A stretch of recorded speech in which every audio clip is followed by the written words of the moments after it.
Bismillahirrahmanirrahim. Assalamualaikum warahmatullahi wabarakatuh. Allahumma sholli ala sayyidina Muhammad wa ala sayyidina Muhammad. Minum dulu, minum kopi. Bismillahirrahmanirrahim. Seperti apa yang telah aku janjikan untuk kalian semua, ketika Paulus menentang sunat, ya, sudah kita bahas 2 seri dan sudah cukup lah menurutku itu, ya, 2 seri. Sekarang kita beralih ke sunat hati. Jadi judulnya sunat hati tidak membatalkan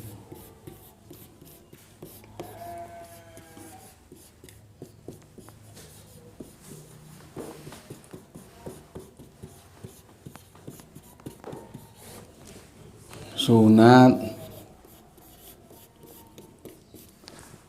apa senengnya gue? Sunat daging.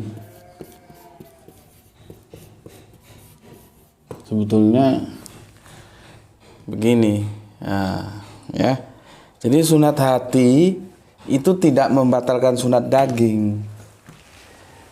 Tidak ada satu catatan di dalam kitab-kitab Perjanjian Baru itu yang mengatakan bahwa sunat hati itu ketika dilakukan dia sudah membatalkan sunat daging. Itu tidak ada.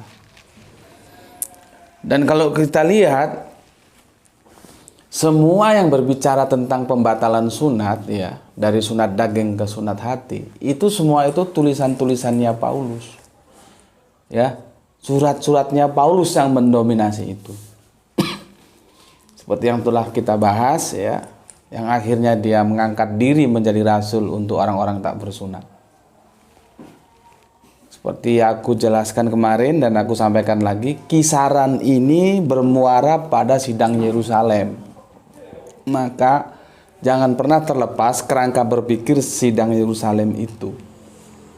Seandainya dulu Petrus dan Yakobus berkekuatan hati, tidak memberikan peluang, tidak hanya berpikir yang penting orang mengikuti jalan yang mereka sampaikan, meskipun nggak sunat nggak apa-apa, ceritanya nggak jadi begini ini. Cuman karena itulah, kalau engkau tidak setia terhadap perkara-perkara besar, bagaimana engkau? Kalau engkau tidak setia terhadap perkara-perkara kecil, maka engkau tidak akan setia terhadap perkara-perkara besar. Itu sudah diingatkan sama Yesus sebetulnya. Ya. Oke, aku mau menjawab beberapa pertanyaan dulu. Kita kemarin sudah fokus di kitab surat-surat kiriman Paulus yang di mana kemarin itu, ya, lupa aku.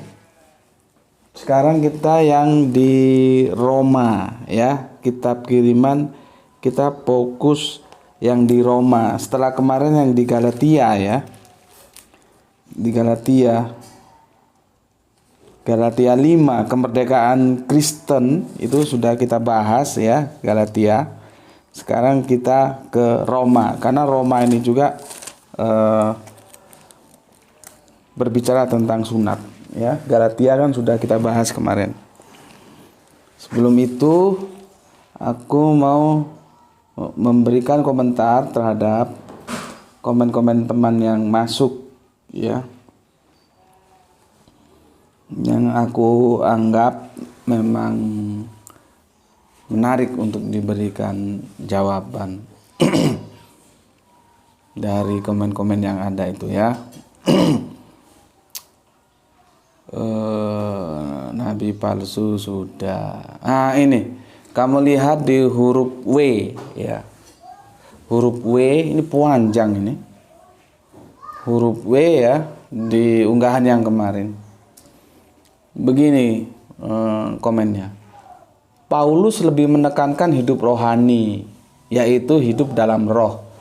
Hal ini saya memahaminya alasan mengapa Paulus tidak mengharuskan sunat jasmani.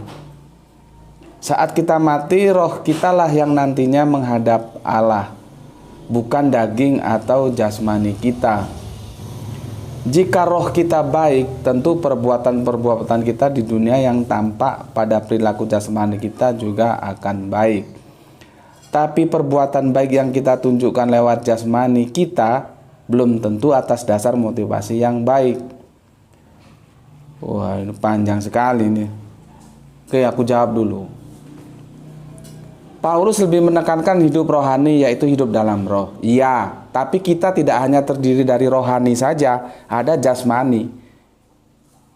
Tidak bisa jasmani lalu diabaikan hanya berpandangan fokus pada rohani. Tidak ada ceritanya itu. Di Kejadian 7 itu jelas perintahnya sunat daging, bukan sunat hati. Ini apologet yang cari pembenaran ini. Tidak bisa fokus pada roh meninggalkan jasmani, tidak bisa. Kita terdiri dari jasmani dan rohani. Ya. Hal ini saya memahaminya alasan mengapa Paulus tidak mengharuskan sunat jasmani.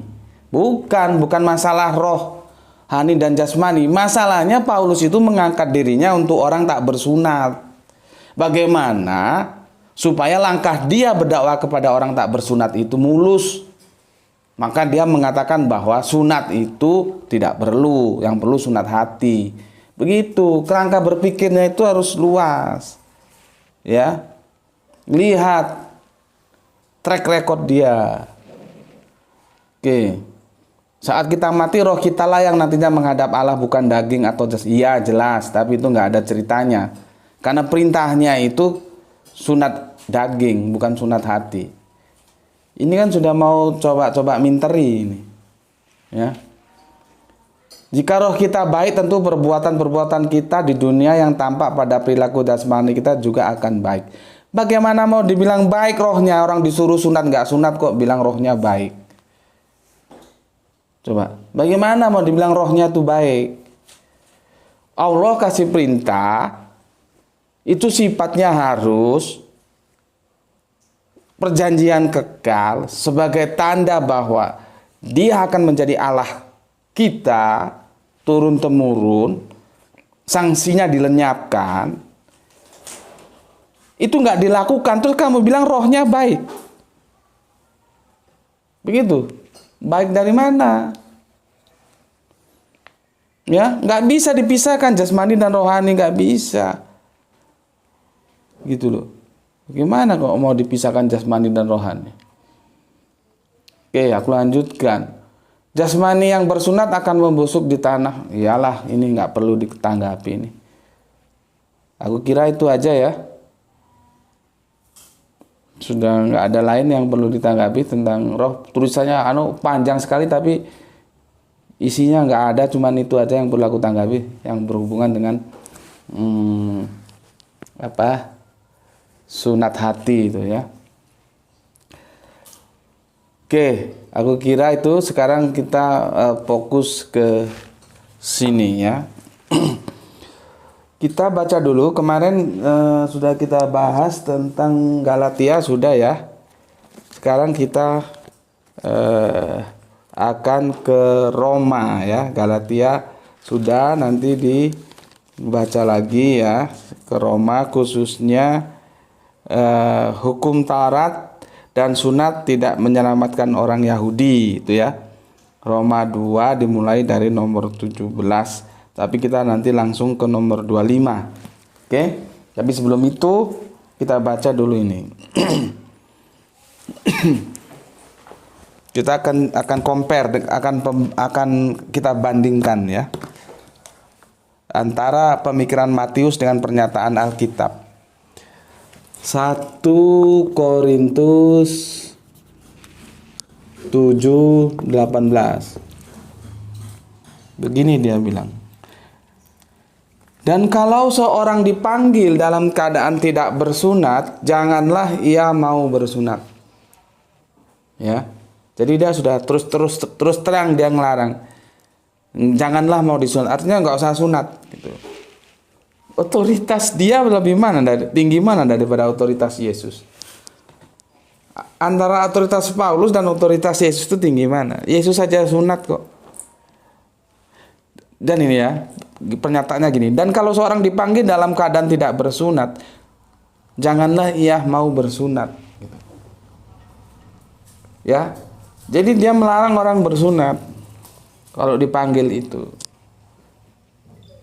Ini 1 Korintus 7:18 ini. Ya. Ajaran Paulus itu adalah dalam perjanjian baru, di mana yang sudah kita baca kemarin ayat-ayatnya, di mana sunat itu sudah diselesaikan Yesus dengan mati di kayu salib. Meskipun akhirnya kita bertanya lagi, karena Yesus mati di kayu salib itu nanti akan digoreng lagi oleh dia untuk membangun dogma soteriologi salib. Masalahnya sekarang menjadi pertanyaan, Yesus disalib itu untuk menebus dosa waris kah? Apa untuk membebaskan sunat kah? Apa untuk membatalkan hukum Torah kah? Kan jadi nggak karu-karuan. Yang mana gitu loh. Oke. Adapun tentang Paulus ya, yang memerintahkan Timotius sunat, itu sudah aku jelaskan juga. Kepentingannya kepentingan politik dakwah, bukan kepentingannya untuk mentaat, mencintai hukum-hukum Allah, tidak. Kepentingannya politik. Jadi sudah berbau politik di sini. Politik apa? Politik dakwah supaya dapat massa. Sehingga orang yang tidak mau bersunat pun bisa masuk ke dalam dan mau ikut ke dalam ajarannya. Sudahlah, nggak usah sunat, nggak apa-apa ya. Masuk sini, masuk gitu. Nah, Timotius disuruh sunat karena dia akan dihadapkan dengan orang-orang yang bersunat. Jadi selera pasar gimana? Pasarnya mau sunat, dikirim orang yang sunat. Pasarnya orang nggak mau sunat, orang nggak paksa sunat. Gitu aja. Kan itu strategi dakwah, politik dakwah. Jadi ya tetap kembali ke politik aja lah. Oke, sekarang coba kita perhatikan ya. Ini Imamat 26:41.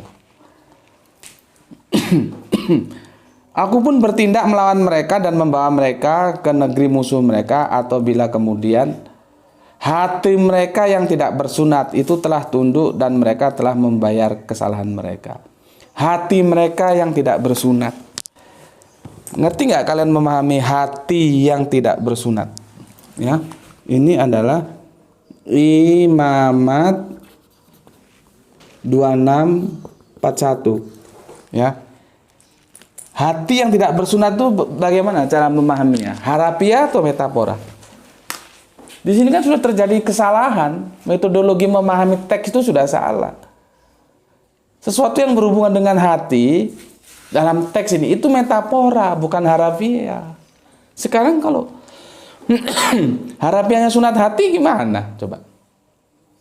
Gimana coba harafiahnya? Tukang sunatnya siapa yang bisa nyunatin hati? Seperti tadi mau dibalikkan. Oh, itu masalah rohani. Masalahnya perintahnya bukan urusan rohani, perintahnya urusan jasmani.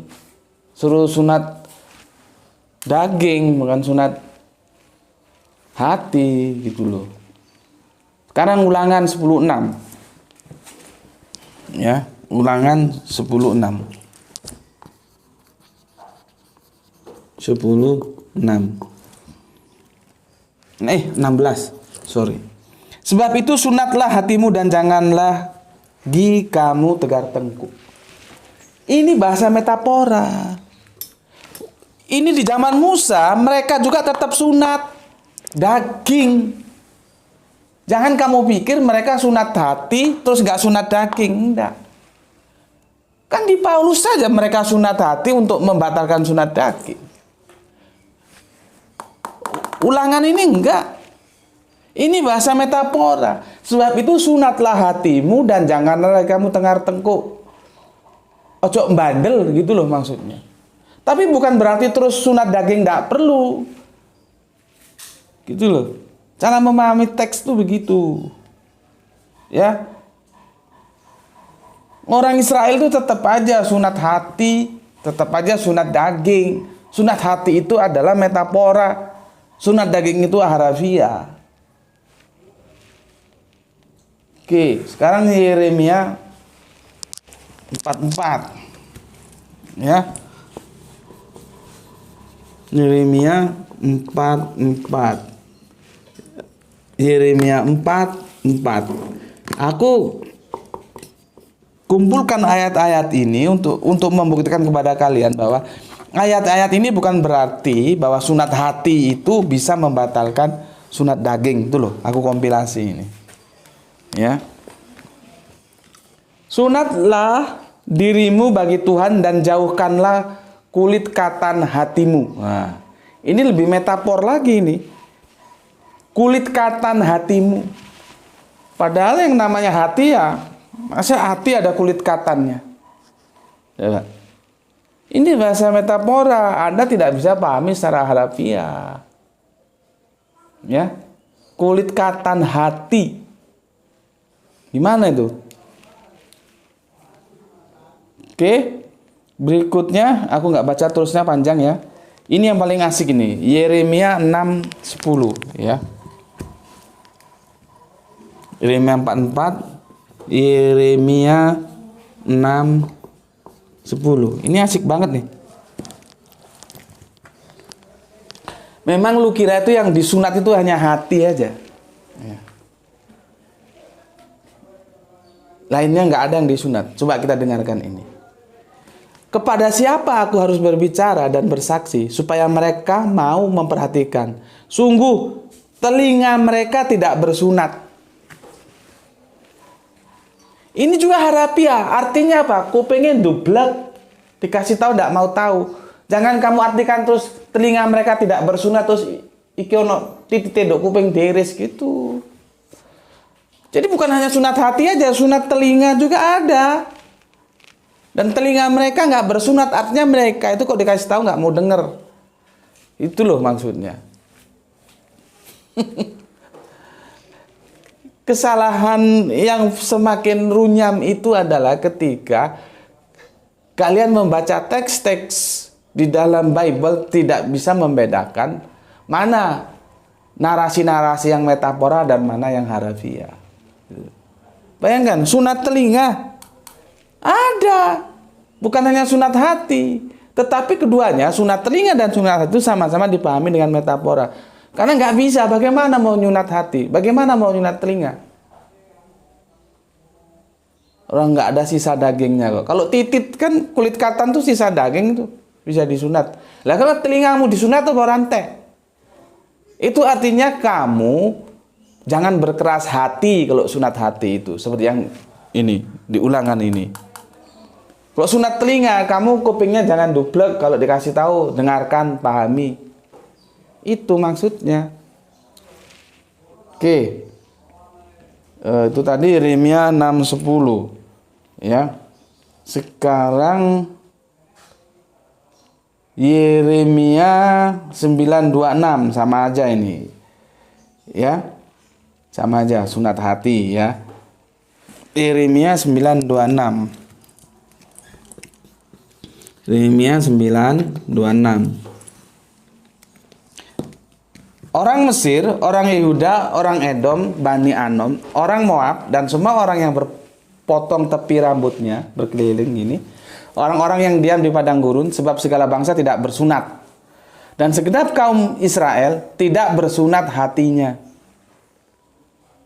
Bukan tidak bersunat tititnya, tidak bersunat hatinya. Orang Israel tidak bersunat hatinya. Artinya apa? Berkeras hati, tegar tengkuk. Itu loh. Jangan kamu kira hati mau disunat, kan kacau. Nah ini sekarang asik lagi, Yehezkiel 44:7.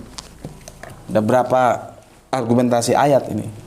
Yehezkiel 44:7. Ya. Ini bagus ini.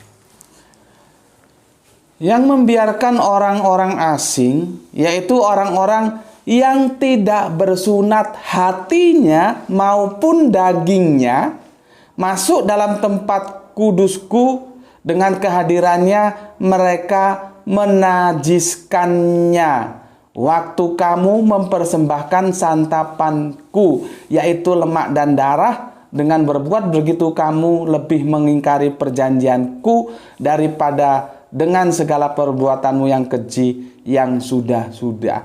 Siapa itu yang keji dan sudah-sudah? Itu adalah mereka yang tidak bersunat hatinya maupun dagingnya. Nih, ini persis seperti yang aku kasih untuk menjawab pertanyaan komen teman yang masuk tadi. Hatinya itu rohaninya, dagingnya itu jasmaninya, nggak bisa dipisahkan. Gimana sih? Orang kita hidup terdiri dari jasmani, rohani kok. Nggak bisa karena kamu terfokus rohani terus urusan jasmani kamu lupakan. Itu kan apologi dipaksakan gitu loh. Karena sudah ada dogma masuk, maka bagaimanapun dogma itu harus dimenangkan dengan membuat apologi. Kan jadi ngawur apologinya. Ya.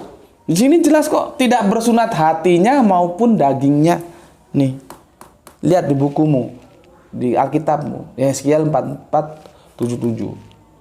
Ya. Nanti itu akan diimbangi lagi Yehezkiel 44:9. Diulangi lagi itu. Yehezkiel 44:9. Ya. Yehezkiel 44:9. Ini disebut dua-duanya juga, gitu loh. Ya. Oleh sebab itu, beginilah firman Tuhan Allah. Tidak seorang pun dari orang-orang asing yang hatinya dan dagingnya. Perhatikan. Hatinya dan dagingnya tidak bersunat. Tuh. Boleh masuk dalam tempat kudusku. Yang setiap orang asing yang ada di tengah-tengah orang Israel. Jadi dilarang. Kalau nggak bersunat hatinya, nggak bersunat dagingnya, nggak boleh. Gitu loh. Jadi tidak bisa kita langsung masuk ke tingkatan rohani meninggalkan jasmani, itu tidak bisa. Ya. Sedangkan di kisah para rasul pun begitu. Hai orang-orang yang keras kepala dan yang tidak bersunat hati dan telinga. Kamu selalu menentang Roh Kudus sama seperti nenek moyangmu. Demikian juga kamu. Siapa mereka yang menentang Roh Kudus disebut tidak apa? Tidak bersunat hati dan telinga. Kisah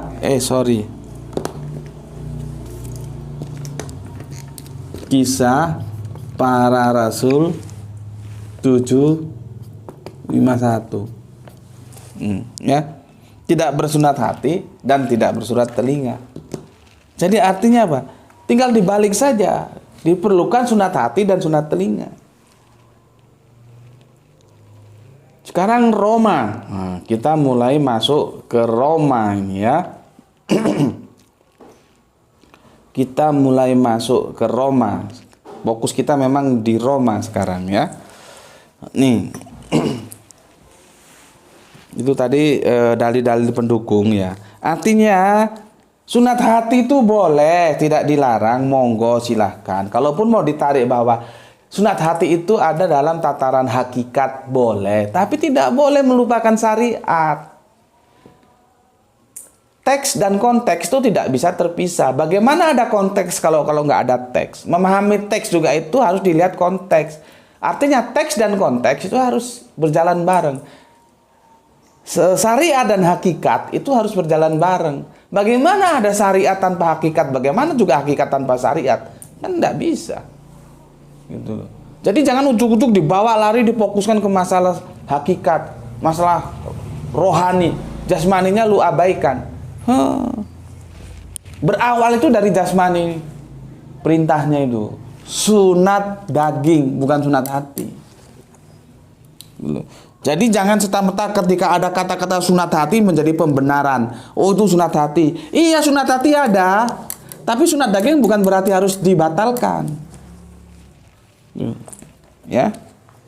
Oke, sekarang kita baca surat Roma. Kalau kemarin kan Galatia sudah ya. Sekarang Roma. Hukum Taurat dan sunat tidak menyelamatkan orang Yahudi. Bagaimana Paulus nggak digampar orang Yahudi? Orang dia ngomong gitu. Kalau ngomong gitu di depan orang Yahudi kan digampar ya. Ya. Oke, yang 25. Ini begini. Aku fokus yang 25 ya. Ini karena panjang ya. Aku fokus yang 25 aja. Aku tulis ding di sini. Jadi sekarang kita fokus ke Roma 2 dimulai 25 ya. Nanti sampai ke berapa kita lihatlah. Biasanya orang-orang itu mengutipnya sampai Roma 31, tapi menurutku Roma 31 itu bermasalah juga, tidak menjawab sebuah jawaban karena. Tapi kita baca dulu ini. Sunat memang ada gunanya jika engkau mentaati hukum Taurat, tetapi jika engkau melanggar hukum Taurat, maka sunatmu tidak ada lagi gunanya. Iya benar, tapi bukan berarti terus orang nggak perlu sunat, gitu loh.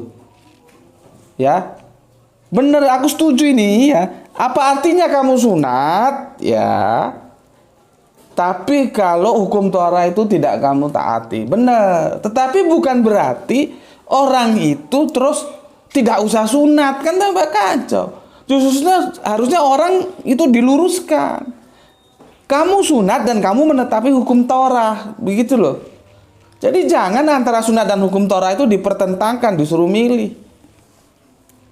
Soal orang sunat tapi tidak tunduk terhadap hukum Taurat, memang itu salah. Tapi ketika dia terus karena demikian terus dikatakan sudah kamu tidak usah sunat, percuma karena kamu melanggar hukum Taurat, itu ya salah juga. Yang benar itu mendorong bahwa orang itu supaya sunat dan menaati hukum Taurat, gitu loh. Oke, yang 26. Jadi jika orang yang tak bersunat memperhatikan tuntutan-tuntutan hukum Taurat, tidakkah ia dianggap sama dengan orang yang telah disunat? Ini tanda tanya. Maka aku jawab tidak. Tidak bisa dianggap sama. Lihat ini kalimatnya, dia kalimat tanya. Jadi, jika orang yang tidak bersunat memperhatikan tuntutan-tuntutan hukum Taurat, tidakkah ia dianggap sama dengan orang yang telah disunat? Ya tidak. Apanya yang sama? Yang satu sunat, satu tidak kok. Apakah kalau kita memperhatikan hukum Taurat terus tidak sunat tidak apa-apa? Begitu loh. Harusnya kan dipikir teks-teks ini gimana sih teksnya gitu. Jangan hukum Taurat dan sunat itu dipertentangkan, itu justru harus dipertemukan seiring sejalan. Gitu. Nah, ini kalau dia tanya ya, pertanyaannya bagus ini. Jadi jika orang yang tak bersunat, jadi maksudnya itu kamu nggak perlu sunat, nggak apa-apalah. Asalkan kamu memperhatikan hukum Taurat, itu sama dengan kamu orang bersunat. Sama bagaimana? Keunggulan jasmani, keunggulan rohani itu harus seimbang. Jangan rohanimu kamu kejar, jasmanimu kamu abaikan terus minta disamakan. 27. Jika demikian maka orang yang tak bersunat tetapi yang melakukan hukum Taurat akan menghakimi kamu yang mempunyai hukum tertulis dan sunat tetapi yang melanggar hukum Taurat. Ini enggak pertanyaan ini ya. Enggak ada pertanyaan, pernyataannya dia aja. 28. Sebab yang disebut Yahudi bukanlah orang yang lahiriah Yahudi. Dan yang disebut sunat bukanlah sunat yang dilangsungkan secara lahiriah. Nah, sekarang yang ini aja lah ya. Sebab orang yang disebut Yahudi bukanlah orang yang lahiriah Yahudi. Nah, aku tanya, kamu bisa menyebut dia Yahudi gimana caranya? Kalau bukan dari lahiriahnya. Minimal kamu lihat kan postur tubuhnya, kamu tanya genetikanya, kamu tanya nanti nasabnya. Itu kan hal-hal lahiriah. Band ini, band itu. 12 suku Israel itu gimana? Kan tuh lihatnya dari hal-hal lahiriah. Oke, terus di sini dia bilang, dan bukanlah sunat yang dilangsungkan secara lahiriah. Ini Paulus ini lupa di kitab Kejadian 7 ya. Itu perintahnya surat lahiriah. Sunat daging bukan sunat hati. Gitu loh. Ya. Masa Paulus lupa? Ya. Kejadian 7. Coba buka Kejadian 7. Ya, buka bukumu. Kejadian 7 tentang Abraham itu ya.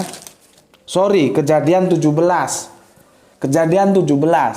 Ini teknisnya juga sudah diperintahkan, sudah ditunjukkan, juklaknya itu ada. Ya, kulit katan, daging. Kok bilang sunat lah bukan sunat lahiriah, gimana?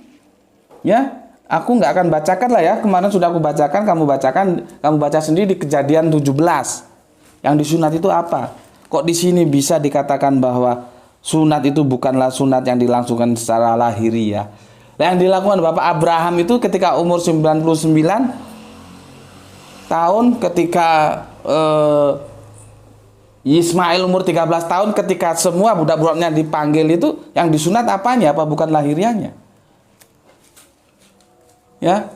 Jadi Kanjeng Nabi Ibrahim itu sudah diperintah oleh Allah dan sudah melakukannya. Itu contoh kita, sudah nggak banyak, jangan banyak macam lah. Yang mau direkayasa bukan sunat lahiriah itu gimana? Orang nyatanya sunat lahiriah kok. Oke, yang 29. Tetapi orang Yahudi sejati ialah yang tidak nampak keyahudiannya. Dan sunat ialah sunat di dalam hati. Sunat di dalam hati. Ya.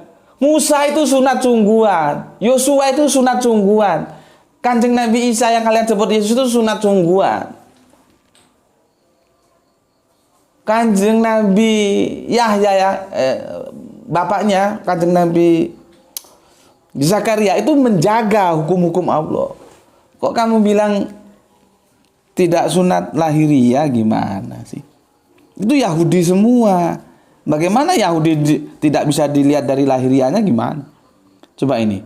Tetapi orang Yahudi sejati ialah orang yang tidak nampak keyahudiannya. Nah kalau nggak nampak keyahudiannya, bagaimana kamu bisa sebut dia Yahudi? Aneh kalimatnya.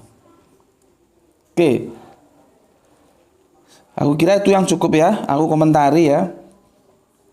Ini biasanya teman-teman itu kalau bahas sunat dibablaskan ke ketiga, kelebihan orang Yahudi dan kesetiaan Allah. Di sini nggak nyambung, jadi aku nggak bahas. Aku sampaikan sekilas saja lah ya. Pertanyaannya begini pertanyaannya. Jika demikian, ini yang ketiga ya, Roma 3:1 ya. Jika demikian, apakah kelebihan orang Yahudi dan apakah gunanya sunat? Ya. Banyak sekali dan di dalam segala hal. Pertama-tama sebab kepada mereka dipercayakan firman Allah. Ya hanya itu aja. Tentang sunatnya nggak dibahas ya. Ayat berikutnya. Jadi bagaimana jika di antara mereka ada yang tidak setia? Dapatkah kesetiaan itu membatalkan kesetiaan Allah? Sekali tidak. Sebaliknya Allah adalah benar dan semua manusia pembohong seperti ada tertulis. Nah, di sini nggak berbicara sunat dia. Padahal di 31-nya yang ditanyakan adalah jika demikian apakah kelebihan orang Yahudi dan apakah gunanya sunat? Nggak dijawab. Yang dijawab hanya kelebihan orang Yahudi. Apa kelebihannya? Karena kepada mereka lah firman itu pertama-tama dipercayakan. Ya, itu pun kalau kita lihat dari dua suku bangsa ini, mungkin acuannya si Paulus di situ antara Arab dan Israel. Memang dulu Israel. Tetapi kalau firman pertama sejak zaman Nabi Adam, Ibrahim itu juga Nuh juga sudah menerima firman. Tapi kan mereka bukan orang Israel gitu loh. Nah, dari sini si Paulus itu melihatnya itu dari dua bangsa ini, Israel dan Arab. Memang kalau kita mengambil pijakan di situ ya Israel lebih dulu. Karena nanti dari Israel terus ya, mulai Yakob sampai nanti baru Kanjeng Nabi Muhammad lewat jalur lewat jalur Ismail yang itu sempat terhenti lama. Ya. Oke. Aku kira sudah cukup aku jelaskan ya, bahwasannya kesimpulannya itu adalah tidak ada pernyataan bahwa sunat hati itu sunat hati itu membatalkan sunat daging, itu tidak ada. Jadi seperti yang judul kita, sunat hati itu tidak membatalkan sunat daging. Sunat hati ini harafiah. Ini metafora. Jangan dipahami secara harafiah. Ini yang harafiah. Gitu loh, ya. Kalau ini metafora, sejak perjanjian lama dulu sudah ada istilah sunat hati. Jangankan sunat hati, sunat telinga aja ada kok, seperti yang aku baca tadi. Tapi itu tidak bisa dipahami secara metafora. Balik-balik, tidak bisa dipahami secara harafiah, apalagi terus untuk membatalkan sunat daging. Gitu loh. Jadi sebetulnya kerangka yang dibangun oleh Paulus itu begini loh ya. Paulus itu kan sudah mengangkat dirinya sejak diberikan kartu hijau sama Petrus dan sama Yakobus. Dia mengangkat dirinya untuk rasul orang-orang tidak bersunat. Maka dia mengambil sebuah keuntungan dari sebuah peristiwa. Kan orang Yahudi juga tidak semuanya orangnya taat kan. Ini ada orang sunat tapi tidak taat terhadap hukum Torah. Gitu. Maka dia bilang, wah kalau begitu sia-sia. Ya memang benar sia-sia, karena apa? Kalau orang sunat itu seharusnya taat pada hukum Torah. Tetapi bukan berarti terus sunat daging itu ditiadakan. Gitu loh. Nah ini ditelikung sama Paulus, dia mengatakan, oh percuma sunat tapi kalau nggak taat pada hukum Torah. Kan jadi salah. Seharusnya Paulus mengendorse orang itu supaya taat terhadap hukum Torah dan juga sunat daging. Begitu seharusnya. Cuman kan tidak dilakukan itu karena apa? Kerangka berpikir dia ingin membangun sebuah jalan tol agar ajarannya itu mulus. Maka dijadikanlah bahwa sunat daging itu digantikan dengan sunat hati. Karena apa? Dibangunlah sebuah pemikiran, percuma saja sunat daging kalau tidak taat pada hukum Torah. Jadi kalau sunat hati ini taat pada hukum Torah, nggak perlu sunat daging. Kan jadi kacau. Karena perjanjian itu antara Abraham dan Allah itu kekal. Oke, itu yang bisa aku sampaikan ya. Sehingga besok kita mungkin membahas tentang Paulus menentang hukum Torah ya. Aku kira masalah sunat hati ini sudah jelas ya. Kita tidak membantah sunat hati, aku jelaskan lagi. Ada, tapi ini harus dipahami secara metafora. Sunat daging ini adalah sebuah ketetapan kekal sejak zaman Abraham. Baca di Kejadian 17 ya. Sunat hati itu tidak membatalkan sunat daging. Itu yang bisa aku sampaikan. Terima kasih. Assalamualaikum warahmatullahi wabarakatuh.